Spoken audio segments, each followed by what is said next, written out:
Waiting on Delcath. This story was written by science fiction author and illustrator O.A. Allen, narrated by Thomas Rose. All elements of this work are purely fiction. For more independently published and produced work by O.A. Allen, visit oaallen.com. Asteroid mining wreaks havoc on the soul of man.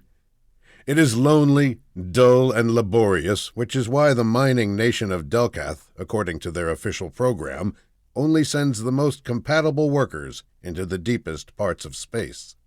Yet even the briefest scan of their corporate records will reveal that they have never denied a position to a willing miner. This curious dichotomy persisted without explanation or resolution for years, because when there is enough money involved, no one cares. Not the miners. Especially not three who requested a posting so grueling that the corporate nation of Delcath would compensate them not only in wages but on commission with hazard pay. All the three miners had to do was remain on Asteroid 5 AVB for 12 months, and then they could retire with enough time left to raise families on a planet with its own atmosphere. The company had provided everything they needed inside a small but adequate single-room geodesic dome attached to 5 AVB's jagged surface that was insulated from the vast depths of space with 2 inches of argon between its inner and outer layers. Unfortunately, the sound-absorbing lattice on the inside of the turtle-shaped shelter made their living quarters seem unbearably quiet. It was the sort of quiet where quiet things seemed loud, and even innocuous sounds broke the stillness of the dome's interior like the battle cry of restless spacefarers who had been eating mashed rations for a month. As usual, only Ola seemed aware of the tyranny of silence on the 13th day following what they would forever call the incident. To cope with the lack of background noise, she had taken to dusting. It felt busy and filled the absence where the sounds of engines and other people ought to have been. Ola had been raised in small mining domes and could manage isolation. She had never had any friends besides her other 2 companions. Still, she had taken for granted the soothing hum of machinery and the security that comes from hearing muffled footfall in the corridors. Beside her, Sekat, a slender man in his late 20s, sat motionlessly on an amply padded white swivel chair secured to the central console as she worked around him. His dark, deep-set eyes were fixed on the monitors. Ola knew their quarters weren't coated with the residue from the ore collected by the mining robots outside, because the dome was airtight. Everywhere she touched with her rag removed a fine, opaque, clay-colored layer. The dust on the sleeping berths, the console, the table, and the sofa was composed almost entirely of human skin they had shed on their journey there. They all knew that, but only Ola seemed bothered enough to do something about it. Sekat never seemed bothered by anything. He was always high. Every morning he made excuses that a tooth ached, and then took copious amounts of the murky and bitter narcotic nettleweb tea supplied by the company for medicinal use. Ola suspected the tea haze was the only thing that made him tolerable out there. Otherwise he'd be a real dick. "Can you move?" she whispered. Janet, the other man in the habitat dome, was Sekat's love interest, but Ola's lover. He was standing on the edge of his berth, looking through the skylight while Ola began to work around him. He didn't bother moving either. There was no sky on an asteroid because there was no atmosphere, and the stars didn't give off enough light to call the singular round window a skylight. But that's what they called it. Janet stared through it as if something would appear within the endless expanse of black on the other side. Ola dusted around his bare feet, but he didn't flinch. Years ago, when Ola met Janet's father for the first time, the rotund, middle-aged ginger joked with her about how men just couldn't see dust. Janet had grown to resemble him so much in his posture and build that their relation could not be denied. His father had the stereotypical disposition of a Delcathian corporal miner, jovial and arrogant. Ola hoped Janet would not take after him in that regard, but neither did she want to see him grow to resemble that man's dull wife, who was as vibrant as a wet dog waiting to be unleashed in the rain. Janet's mother had ignored the conversation about cleaning, but Ola never forgot the way Janet laughed at his dad's lame humor, or how he seemed to idolize him. It terrified her. Nudging him from below, she tried more assertively to wipe down the sleeping berth where Janet was perched, but he stayed glued in place, mesmerized by the emptiness behind the clear fused silica panes. With an abundance of irritation, she tossed her rag in the water reclaimer. It whirred softly, sucking out the moisture from the small cloth. "Can you see any traffic?" she asked. "It's impossible," Sakat chimed melodically. "Virtually impossible," Ola corrected, "but I wasn't asking you." Janet barked at both of them without looking away from the skylight. "Can you two shut up?" Reluctantly, his companions obeyed, though they both felt Janet deserved to be put in his place for the harshness of his tone. They were all the same rank, the lowest, but this wasn't the first time they'd bickered over the probability of seeing a ship. They debated it daily. Sakat would always say it was more likely they'd contract an exovirus and wake up with a second set of arms, but Janet never lost hope, though today he wasn't waiting to get an improbable glimpse of a lone spacefarer or transit vessel. Not this time. Today he just desperately hoped to see a rerouted Delcathian miner curving around the Z-axis above their landing pad. None of them knew how likely that would be, but they had already transmitted their distress. "This isn't how I wanted to die," said Ola, flopping herself down on the couch. "We could take the rest of the nettle web," Sakat said with a shrug, as if he'd been waiting for that moment to suggest it. A wall of white drawers between the shower and the berths where they slept contained everything from their clothes and dishes to Sakat's collection of fuzzy socks. Delcath dedicated 92% of the weight in storage to dehydrated food and herbal medicines. Ola stared at the drawer containing innumerable packets of potentially lethal tea. "I don't think we can spare the water we'd need to rehydrate it," Ola said, dismissing the idea without sounding offended or enthusiastic. "The dead don't drink much," Sakat replied. "They don't shower much either." "No need to rehydrate mash," said Ola, nodding in morbid agreement. "Stop it already," Jeanette growled. Then he reminded them that Delcath supplied asteroid crews with water for 15 months on a 12-month project. Not that any of them could have forgotten. The water tank connected to the dome's exterior held a generous supply. Other regional corporate nations demanded miners make do with only what could be reclaimed. It was generous, and may still be, but Janet was speaking in hypotheticals. After the incident, everything about their situation changed. They had to conserve water, but self-imposed rationing exacted a steep toll. They'd stopped hydrating the soaps and grooming products. Since they'd stopped shaving, Janet already resembled a wild red boar from the new Spica orbiting outpost. Ola and Sakat started braiding their long, oily hair, and they all took to applying pulverized deodorant in powder form. They might have been aware of exactly how ripe the cabin smelled if their noses hadn't adjusted. At the same time, the growth of bacteria on their bodies continued unimpeded by water-based hygiene methods. And then there was the food. They were eating their rations nearly dry and suffering from dehydration. An air pocket gurgled through a pipe in the floor, startling Ola, who looked ready to break into tears.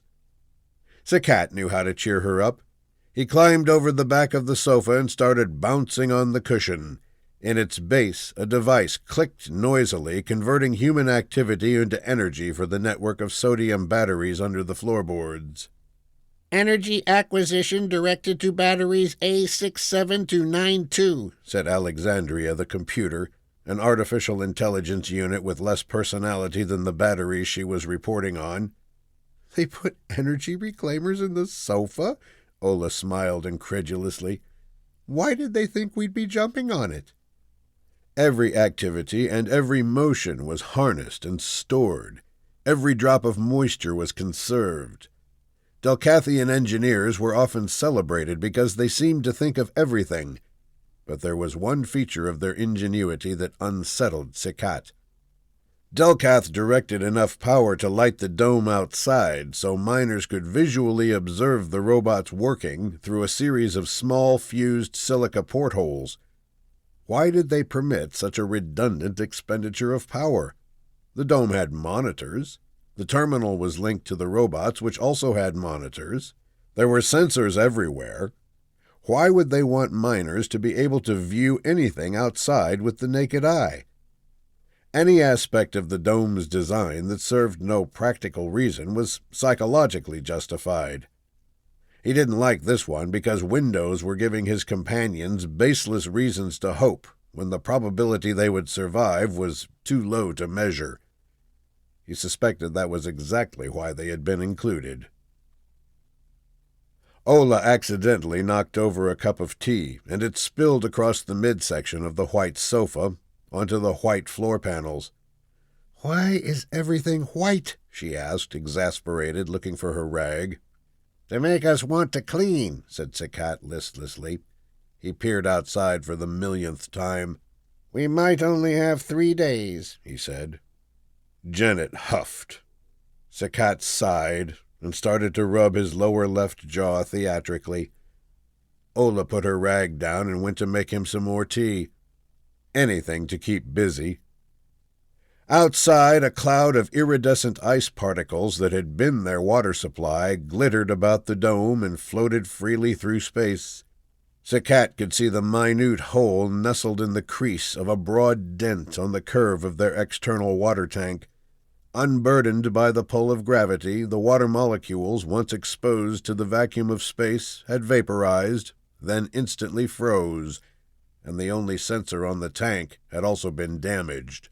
As far as they knew, the shimmering haze that surrounded them could be their entire water supply. The dome was covered in this crystal mist, which Sikat called the Curse of Tinker Bell, an archaic reference no one else understood. "I need a shower," said Olga, putting her face in her hands and moaning. She had too many wrinkles for a woman who wasn't even 30, which looked worse without moisturizer. "I'm disgusting." "Pull yourself together," Janet fumed. "Delcath isn't abandoning my father, which means I'm safe, which means you're safe." Sikat offered Ola some tea. "Are you going to drink that?" asked Janet, wrinkling his nose theatrically. "I have cramps," she said, taking the cup in defiance. "I have cramps, too," said Sikat, taking another swill. "Fucking hellfire." Janet got off the edge of the berth and sat on the panels on the floor in front of them with his legs crossed. His back muscles showed through the side of his shirt. What genetic design had not given him compassion for others, it saved for his physique. Sikat sighed. Ola glanced at him sideways, as she always did when they both caught each other looking at him that way. "Why did they give us a couch with only 2 seats?" she asked, bouncing enough to trigger the reclaimer again. "Same reason we got 1 giant water tank instead of a series of smaller ones," said Sikat, slouching into the cushion. "They're morons. We should tell them that we need redundant water tanks. Backups, right? They need to know these things." Janet grinned. "Tell them we need more seating, too. Extra couches. 1 for each of us." "And they must rename skylights," added Ola, starting to slur her words. After a moment, the silence began to weigh heavily between them. "I'll do it," said Sikat abruptly. He tripped over Ola's boot as she tried to get ahead of him. Janet leaped over the back of the couch, and just like when they were kids, the miners scrambled over each other, laughing, pinching, and fighting each other without the pretense of fairness. Sikat clawed his way to the console first, and though Janet tried to displace him with a shove, he was remarkably resolute for a walking stick figure. "This is Asteroid Miner 5AVB2. Hi, we're amending our last transmission. You know that punctured water tank? Yeah, dumb idea. Miners could really use some smaller tanks." We'll overlook it this time, but honestly, 2 at a minimum, okay? Thanks. "Don't send it!" cried Janet, trying not to laugh. Zakat smashed the button repeatedly amid the sound of Ola's uncontrolled cackling. The message wouldn't reach Delcath for at least 8 days, but might take as long as 19. If they survived that long, it would go on Zakat's permanent record as a misuse of transmission equipment. At the end of their antics, when Ola's giggle fits slowed to an abrupt halt, they began the more somber nightly ritual of using what remained of their precious water supply to make food. Ola had a green mash bowl, while Zakat drank a golden berry mash smoothie. Janet didn't eat. As they worked through their rations, Janet took up residence in his thoughts and casually ignored their attempts at conversation. He crawled into bed without saying good night. Ola filled a glass of water to give him, but Zakat grabbed her wrist and shook his head. They had agreed to conserve, no exceptions. Together they sat on the sofa and stared out the portholes. "Since we're going to die here," Zakat whispered while glancing over his shoulder at Janet, who had covered himself entirely with his thermal blanket, we could, He raised his eyebrows up and down comically. He meant sex. "We could not," Ola retorted. Zakat, artistic in the manner and regal in profile, had been a prolific dater. His lean frame and golden skin tone had an intoxicating effect on the older women in the home dome, which suited him well since he didn't like to be alone. Ola worried that their isolation in space would be too much for him, and had mentioned it to the corporation before they left, but nothing came of her concern. Zakat yawned and stretched. "The sofa has 2 seats, so we have to share them. Did you know that? No one can fight over their preferred seat because everyone already needs to take turns. It serves a psychological function." "They think of everything," said Ola. "Except for the water tank." "Except for the water tank," she agreed. "The bottom bunk extends," Zakat nodded toward the space where Janet was asleep. "It happens automatically when the temperature drops, but the computer also extends it on command." "It's not happening," Ola chirped. She didn't like where the conversation was headed. "It's perfectly functional. No means no. Delcath reasoned that if the temperature became an issue, we would need a space to huddle together," Zakat stated matter-of-factly. "For warmth," he added. Ola rolled her eyes at him. "What are you thinking, you pervert?" he teased. Overhead the light whirred and dimmed into the warm tones of its 3rd setting for the Habitat Dome's artificial night cycle. They would be getting light again in a few hours, illuminating the room in a sequence designed to preserve their circadian rhythms. Zakat put an old cartoon on the console monitor that had been made for adults. A human child and his alien friend taught viewers lessons about how life was short and generally unfair, unless you got lucky. Miners typically loved it. "It's all true," Zakat mused. "The cosmic injustice, the role of luck, everything." "Except there are no aliens," said Janet dryly. "Get to bed." Janet woke the next morning, ruminating on all the choices which led him and his friends to Asteroid 5AVB. From the day his dad got his latest promotion to the day the mining robot flipped and crashed against the water tank, it was him who pushed for it all to happen. He set the pieces in place, whether they seemed to fit or not. He bore all the blame. Janet pictured the bot with the broken foot claw spinning in slow motion, as if it were burned into the retinas of his mind's eye. His body tensed. He remembered the noise, faint and distant. His companions watched the unit recover its balance. They saw the blast of ice misting against the windows, and they all witnessed the bot tread on as if nothing happened. Robots don't need to apologize, but Janet did. He pressed his temples. Why didn't Delcath realize that miners might need to leave the dome? No, that was absurd. Miners used robots to fix robots. They didn't need to leave. They didn't handle ore directly. Miners programmed the robots. They watched the monitors. They rehydrated food. They played cards. They watched their friends lose confidence in them. They watched the skylight, and sometimes they died.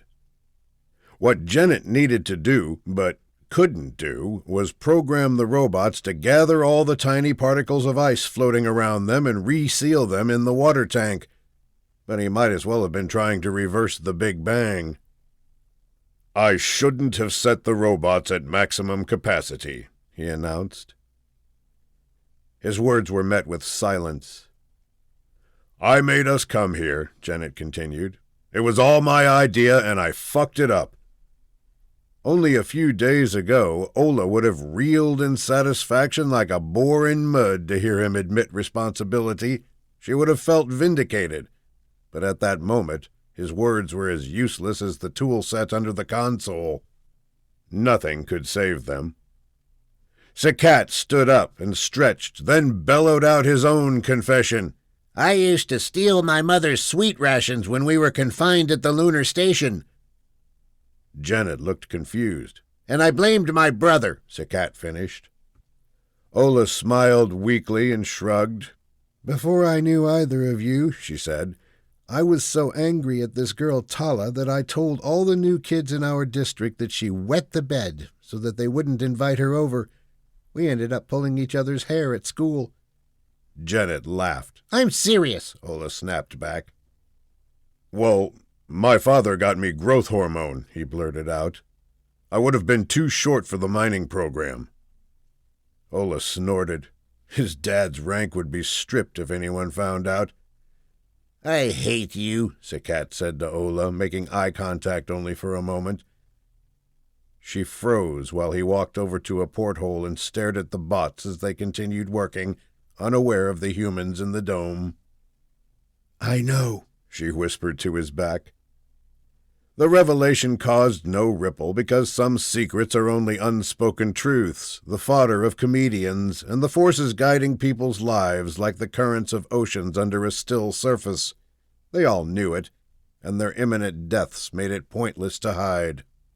For a brief moment Ola considered dusting, but instead lay down on her berth and said, as if to herself, "I remember thinking a lot about what it would be like to be seriously burnt or to die in a fire when I was a kid.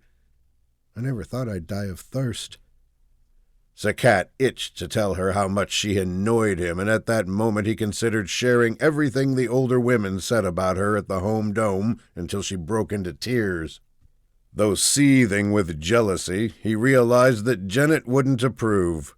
But Ola looked so smug as she stretched out her long, dark, curvy body across the bed. Janet was watching her, still imagining her younger self in a catfight with another Delcathian child, but Sakat's bitter glare broke his musings. "I think we're supposed to write letters home," Janet suggested, hoping to distract them all.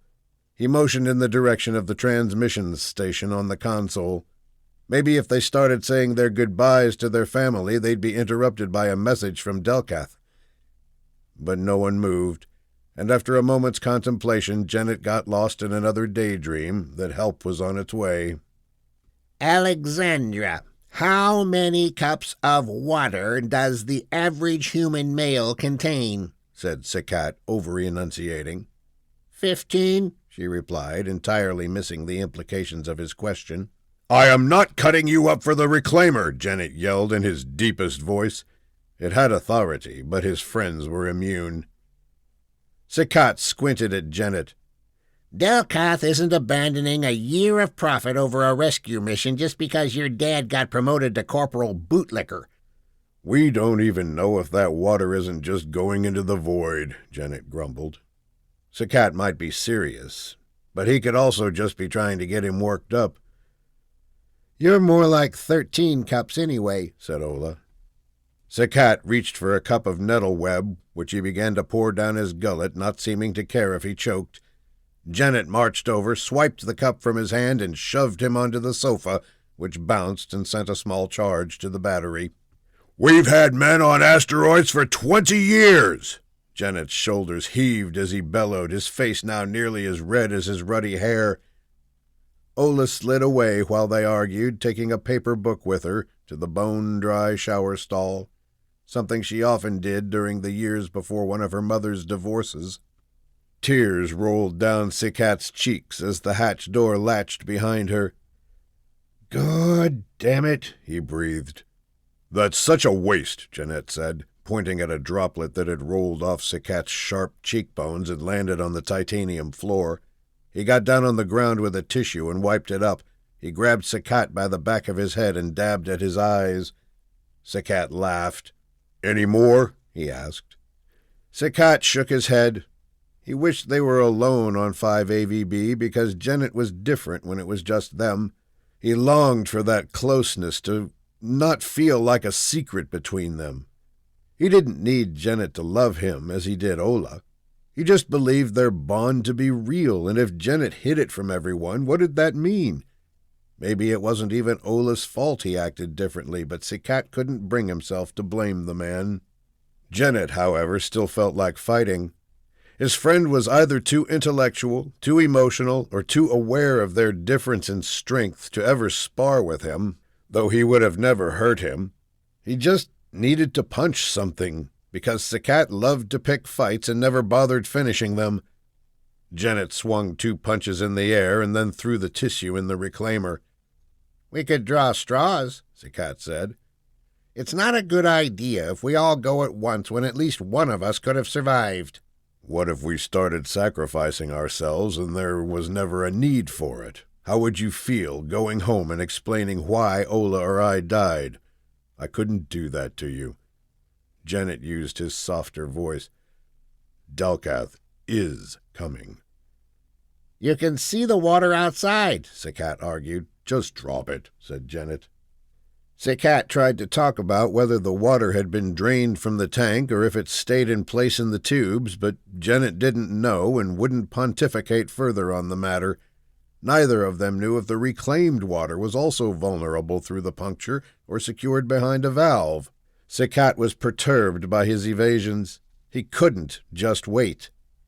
"We could puncture the wall and die by sucking on the argon. It's not poisonous exactly, but enough of it would be fatal," he suggested. "What did I just say?" Janet barked.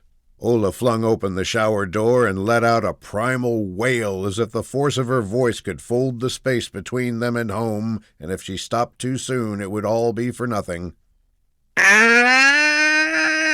she screeched. Once exhausted of her strength, she covered her ears and dropped to her knees.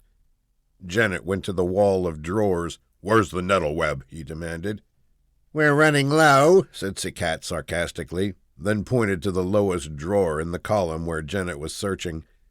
Sikat got on the floor beside Ola, put his arms around her, and whispered in her ear, "We don't have time for this. We've got too much to do." Ola laughed maniacally. "Like what?" They had nothing to do but eat, sleep, and wait. While Sikat comforted her, Janet carefully fixed and distributed 3 cups of tea with uncharacteristic solemnity. He had never drunk nettleweb before, but at that moment he would do just about anything to stop thinking about the incident. Nettleweb was a mandatory treatment for a mental health crisis. He thought this might qualify. On the surface of his cup, a layer of froth swirled like a galaxy of tiny green bubbles. They sipped and sipped as the silence of the asteroid overwhelmed them. "I poisoned my neighbor's dog," Janet spat suddenly. "That yellow mutt?" asked Sikat. "She was the sweetest." Sikat looked ill. Animals were rare and precious in the home dome. Ola peered through him with her hazel eyes. Her mouth didn't close. To Janet's horror, their familiarity with him vaporized as quickly as the water had from the tank. Through the haze of nettleweb, he watched their faces morph into those of strangers, as in a dream or a nightmare. He could feel an absence, a hole growing in the fabric of reality, the darkness behind the light of the world. A moment ago they were 3 old friends, but now they were 2 friends and someone responsible for killing a dog. He'd made another grave mistake in telling them. How could they understand? How could anyone? "Do you think killing a dog is the worst thing I've done?" he asked. Silence. Confession was no longer cathartic. Jennett refilled his cup and withdrew to a corner of his bunk. The deepening silence that followed could have swallowed them whole. "I want to leave," Ola mumbled, barely audible to the void outside their dome. "Why tell us this now?" Sakat asked Jennett. "Can both of you stop being dramatic?" Jennett said. "Are you planning to kill us?" Sakat blasted through the room. Each word burst like a series of shots from a laser pulse gun, and the fury beneath the slender man's scowl sent a shiver down Ola's back. She squeezed her eyes shut. It was all too real. Jennett looked at his cup again. Empty. The room rippled in waves while a laugh danced in his throat. "Why confess, Jennett?" Sakat persisted, feeling personally betrayed. "It's what you were thinking about? Killing? That dog? Us? What's the difference?" "I wouldn't kill my friends." "We're almost out of water," said Sakat. Until Jennett's confession, he never doubted their commitment to each other. "We won't all survive." "We don't know that," mouthed Ola. She was trembling as she climbed into her berth. "You're being paranoid." "Something is wrong with this tea," Jennett whispered. "Yeah, I need more of it," said Sakat, staring into the grime at the bottom of his cup. At the beginning of the night cycle, Sakat quietly slipped a pry bar and a box knife from the tools under the console, wrapped them in one of his sweaters, and then slid them under his pillow. The ever-present silence was unbroken through the night as the stars in the skylight glided in and out of view. The asteroid continued its endless rotations, not from the pull of gravity from another mass, but from the inertia of long-forgotten collisions in another era. Lying on top of her blankets, Ola battled the fragments of memories of her relationship with Jennett that passed through the haze. They pursued her thoughts like a swarm of tiny pollen drones flitting about the agriculture dome back home. She could not reconcile his unshakable self-assurance with the real him, a dog killer. Raids were expected where precious resources were processed, but this breach of trust brought the threat inside. Ola wondered if Sakat, out of caution, would strike first. She pursed her lips and tried to keep her breathing slow and light. Just before the lighting of the first morning cycle, Jennett rose slowly and crept towards Sakat's bed amid the shadows cast by console screens. Hearing him move, Ola's heart pounded. She bolted up, but it was Sakat who sprang to his feet first and brandished the pry bar over his head, nostrils flaring, seemingly transported into a feral rage. "I'm getting some tea." Jennett backed away. "Never trust a man who hurts dogs." "I would never harm either of you. This is the happiest I've ever been, here, before, with both of you." "Things have changed." And just then Ola took Jennett's hairy arm and twisted his hand up behind his back, restraining him while he yelped. Sakat got out a roll of thick, black tape. "You can still trust me," Jennett pleaded. "Let me explain." Neither Ola nor Sakat were willing to risk it. "Have him stand by the main vent," she said. Sakat waved him over to the largest pipe in the dome. "At least let me sit," Jennett said as Ola wound the gummy black strips over his wrists. "You killed a fucking dog," shouted Sakat, sounding unusually cowboy and more like Jennett's father than Jennett ever had. "I don't want to hear your voice. I don't want to see your ruddy face. I don't want to be a prison guard for your hairy red ass. But here we are." He threw up both arms and surveyed the room as if it were filled with nothing but chaos. Jennett leaned his face against the cold pipe and closed his eyes. He didn't resist his bindings as Ola kept winding and testing his circulation, never sure where to stop, while Sakat towered over them, watching. When it was finished, Ola began muttering to herself. "I'm going to start the letters home. I'm going to dust. I'll check the robots. It's time for breakfast. Do you want some tea?" I don't want tea, said Sakat, standing with one foot on the edge of his sleeping berth and the other on the floor. He rested an elbow on his knee as he watched Janet. I want some tea, thank you, Janet said. Despite being restrained by his two best friends, something had snapped the moment the tape went on, and he decided life was never going to be worse than it was right then. The whole weight of the asteroid felt removed from his shoulders. "I'll make us some," said Ola, sounding as if it had landed on her. "None for me," said Sakat, who remained locked in sober contemplation over his friend, while Ola tilted a cup of mashed ration smoothie against Janet's lips, and then her own, and then his again. After breakfast, Ola dragged herself over to her berth, where she collapsed. Janet slid around the pipe, craned his neck, and somehow napped too. When the midday light cycle whirred, hissed, and the room reached its brightest point, Janet finally opened his eyes again to find Sakat standing naked in the middle of the room. He was flexing his bone-thin structure while his manhood dangled in front of him like an awkward party guest trying to decide which wall to stand against. During their intoxicated slumber, Sakat had also bound Ola to her berth.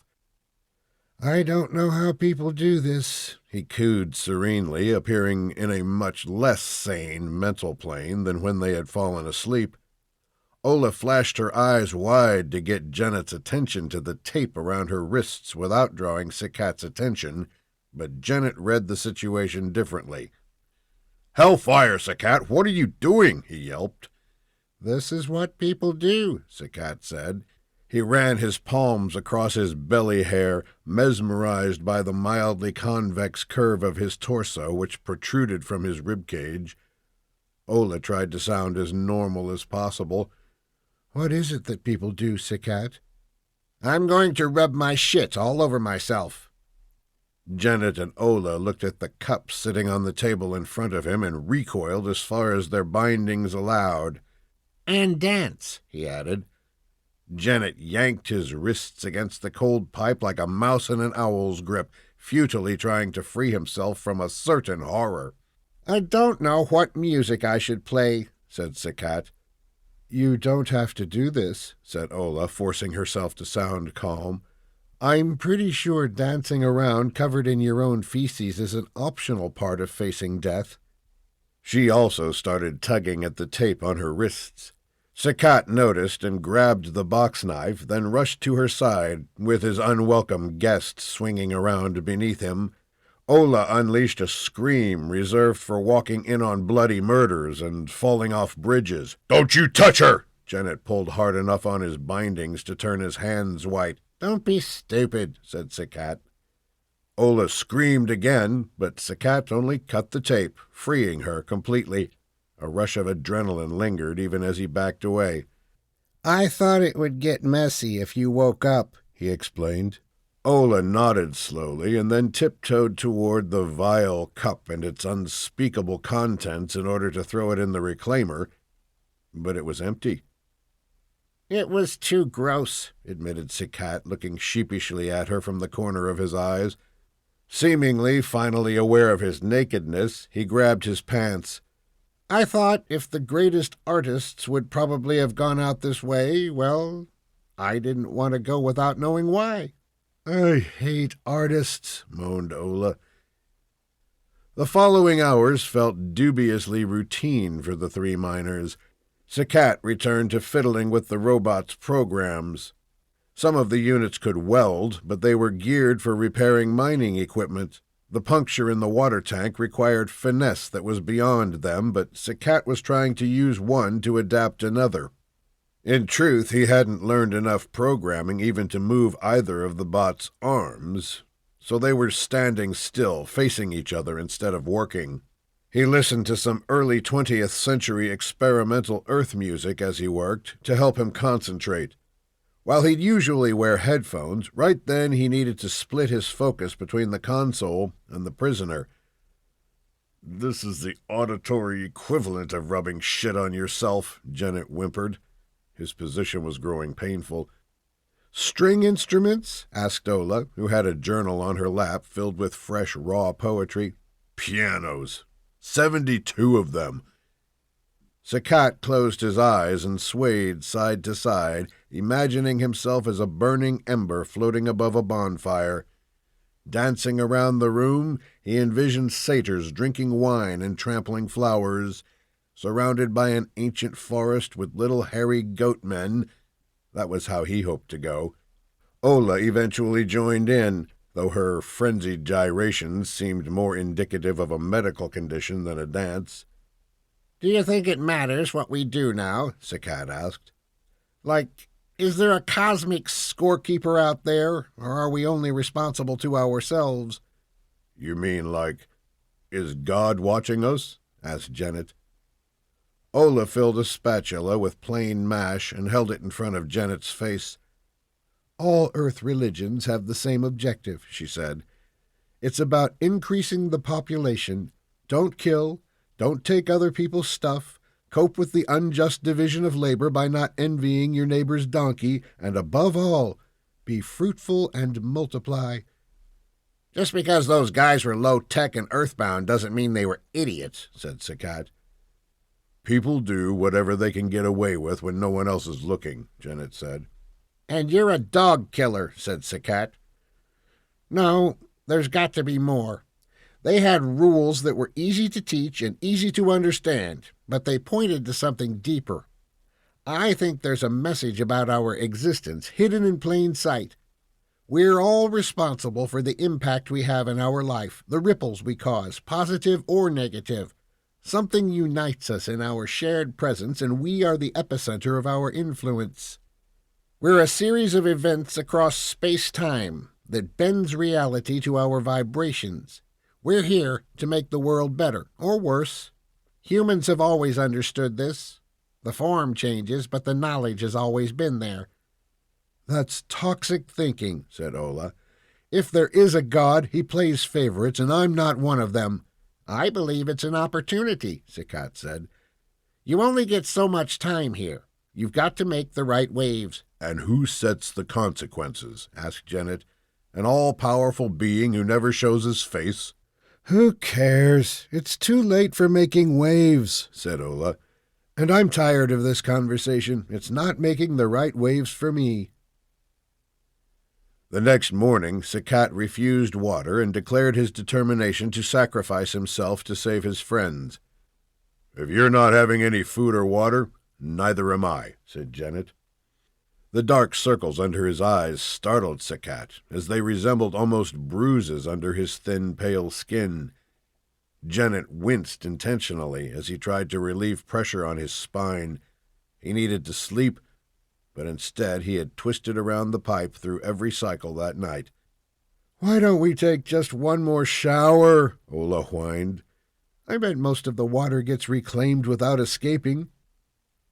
"Why can't I drink the tea?" Sakat said, still fixated on Janet. "You could both survive so much longer without me." "I don't want to see you die without fighting," said Janet. "Fighting you?" "Fighting for your life, you numbskull." "You can have my life," Sakat retorted.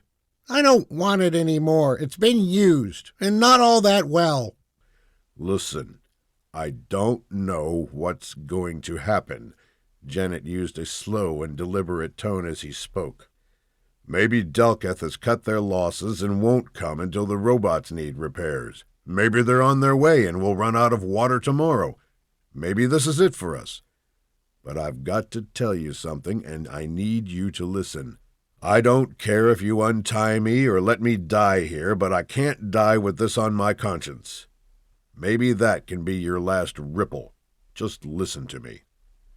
Sakat nodded. Janet scooted himself clockwise around the pole and wedged himself against the wall, leaning his head back. "My dad was going to leave my mom for another woman, but she took some pills and didn't wake up." "So your mom isn't your mom?" Ola asked. Janet sighed. "I'm the one that found her on the bed. Her hair was spread out, her eyes were open, not moving." He choked back the pain of the memory, or blinking. He paused to recompose himself. "I stole what was left of her medicine. and I gave half to the dog, and I took the other half. We were going to go together wherever my mother was." Janet struggled to rub his nose on his shoulder. "To bring her back." Above them, the air filtration system began to hum briefly. "I didn't know drugs affected people and animals differently based on body weight," he said as tears loosened the edge of his eyes until he could hide them no longer.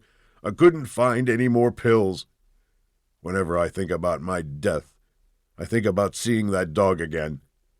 I don't know if he'll understand that I was just a kid, but my greatest fear is that he won't be there on the other side. You know, my dad remarried a month later."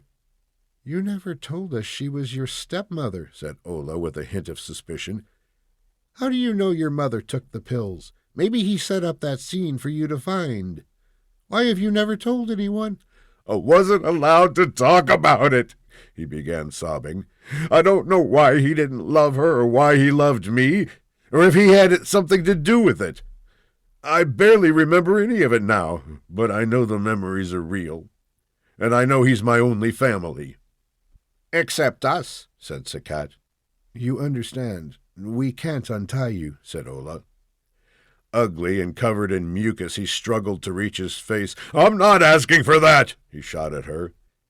Ola froze as the painful quiet of the room invaded in the absence of anything more to say. She never recognized how shallow her feelings for Janet ran until the mask dropped that day. The part of her that should have felt compassion filled with revulsion. She hated herself for it, but there it was. As the illusions he created around his life faded away with every heave of trauma from his chest, she felt restless. A thought at the back of her mind scratched its way to the surface. Ola had never loved Janet. Privileged, cocky, gorgeous. She would have preferred to be him, as she thought he was, not this complicated, scary version. She tapped at the hollow feeling in her chest as Sakat kneeled down and released Janet with his knife. The two men embraced each other. "I've hurt so many people in my life," Janet sobbed. "I think we've got at least 4 days," Sakat smiled. "Let's make them our best days yet." Ola tried to fight her feelings into submission because she could not share them with her friends. An emotion as foul as bile tasted and as dark as space itself festered inside her. She swooned with sickness because an unwelcome insight told her that loathing for Janet's father was more likely disgust with herself that she projected on him. She took the people around her for granted, much as he always did. Ola felt sorry for herself for excusing her faults, as other people could probably see them while she had been blind. She was selfish. Shame crippled her as she began the first true inventory of her heart's inner mechanisms. But just then, as they all sat staring at the white floor panels, a pale light, widening in scope, poured its blinding blue fury through the skylight. It was a ship. "Cruiser status unknown. No deliveries expected," said Alexandria.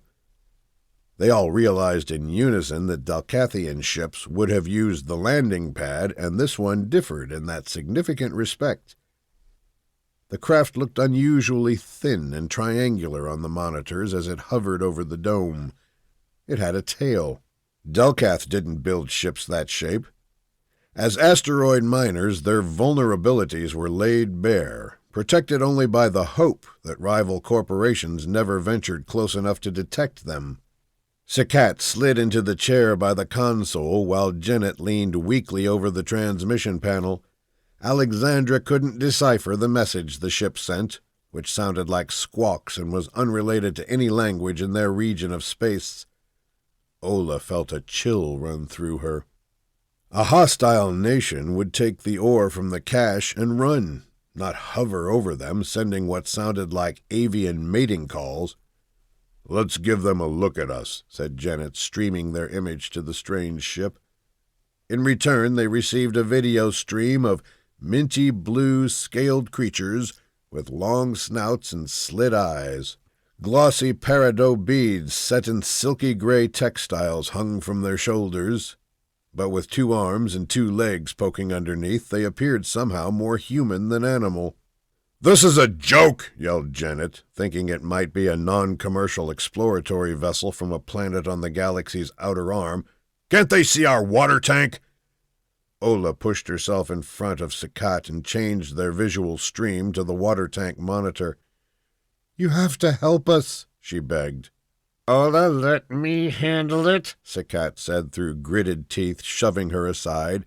"We have protocols for first contact." He reset the stream to the interior of the dome. Swag.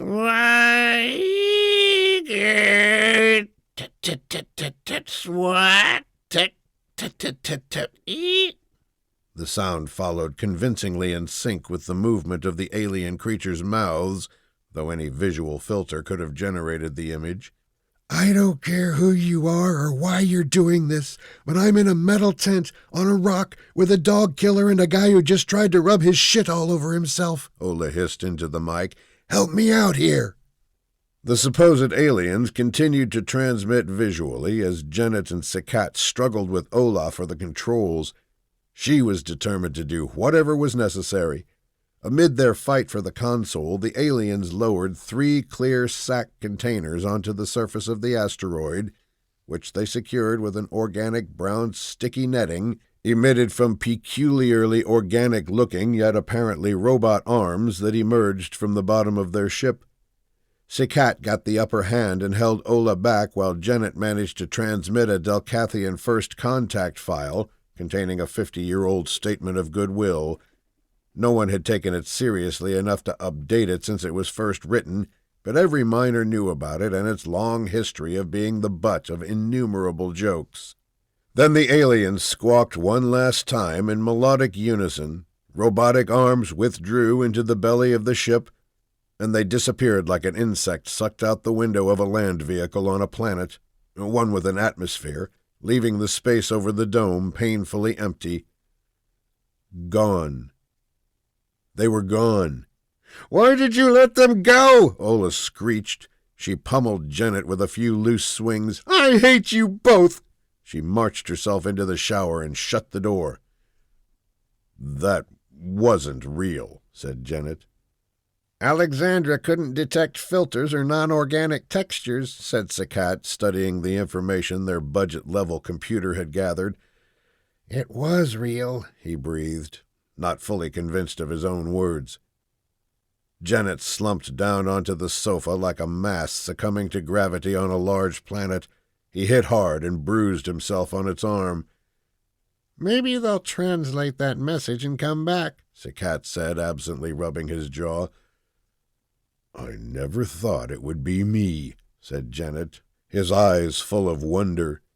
Together they gazed about the interior of their dome, soaking in the historic details of the moment. "They had 2 arms and 2 legs," Sakat marveled. Janet nodded. "How do you know it wasn't a mass hallucination?" Ola yelled through the shower door. Janet played back the transmissions at full volume, which shook the white inner walls of the dome, including the sound-absorbing lattice. The disgraceful footage revealed a habitat in shambles, full of greasy heads and stubble and 3 intertwined, struggling miners with all the charms of a rat king. "No wonder they left," said Sakat. "They were immaculate," said Janet. "Play it again."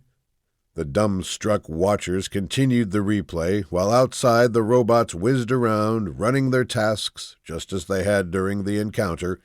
Although the miners could reach the alien water drums with the bots, they needed a ship with a coupling segment to bring them safely inside, something only a Delcathian ship could do.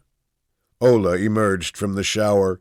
She felt her gut turn as she witnessed the ongoing replay of what was most likely humanity's first extraterrestrial encounter. As she watched herself barge into the screen and throw Sakat out of view, the only thing she could think of was how much her own head resembled the lump of dried hair she had removed from the shower drain. They looked awful. "No wonder they left so quickly," she breathed. Sakat indulged a moment of schadenfreude. I'm compiling the records to send to Delcath. And with uncommon flair, he struck the key to send. Every image, sound file, and every stream had been released to the communications web relays. Her current source of humiliation floated through space in a wave of data that would eventually reach the home dome. Ola would be famous for the most singularly desperate moment of her life. Sakat anticipated seeing her pout over it, but instead she grew quiet and solemn, which drained the smug grin from his face. An unexpected non-serial communication alert startled them with its uncanny timing, but Delcath could not have already responded to the day's events. They all realized that this message, for better or worse, likely contained the information that would determine their personal fates. The three miners zeroed in on the console again, side by side, this time trembling with anticipation. The home dome had received and replied to their emergency request. Sakat scanned the data furiously as Janet and Ola read over his shoulder.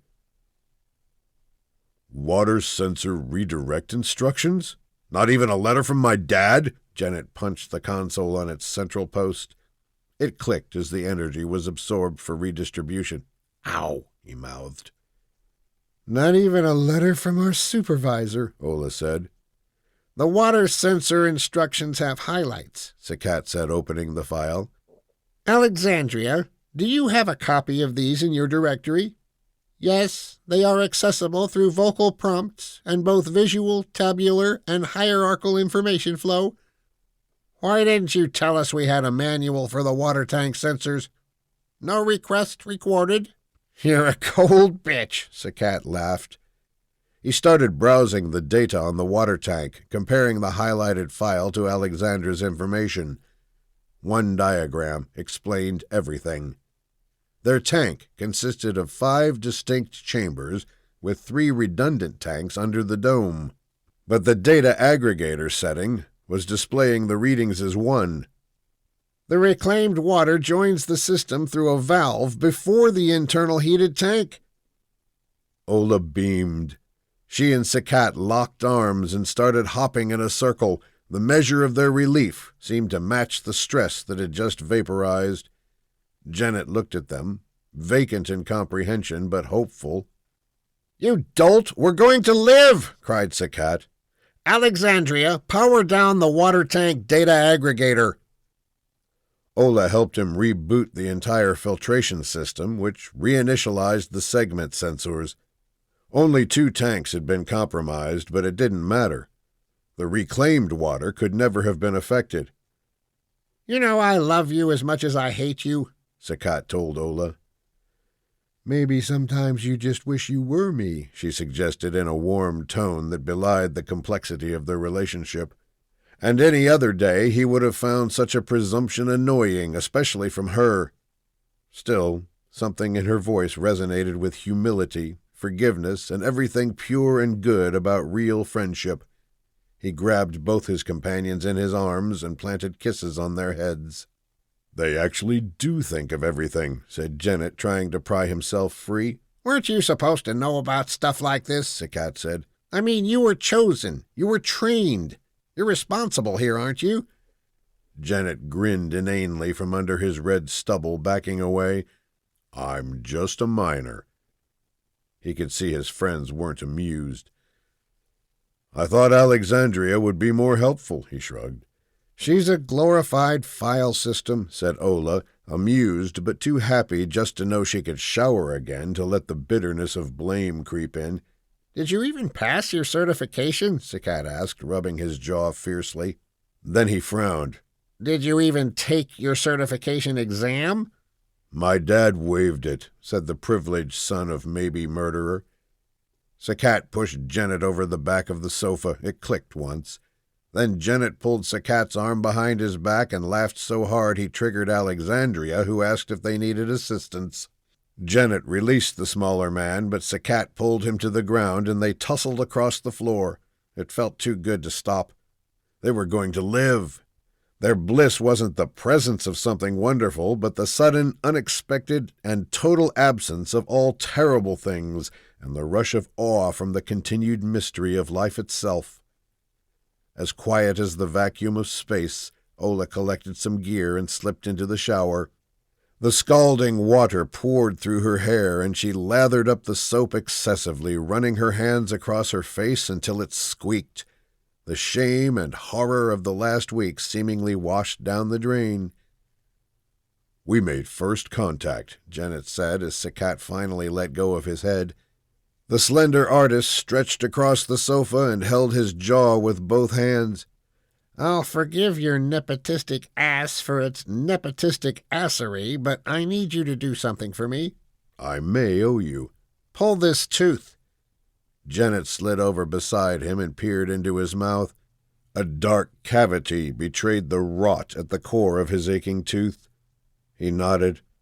"All right, but let's do it before Ola gets out of the shower." "Agreed." Sakat collected and recklessly downed all the half-empty, untouched cups of nettle web left scattered around the room as fast as he could, while Janet brewed more. "Just think," Janet said, laying out a series of titanium tools from the medical drawer, most of which he didn't recognize and probably wouldn't be using. "Only 11 more months, and we can finally go home." The End. You have been listening to Waiting on Delcath by O.A. Allen. Narrated by Thomas Rose.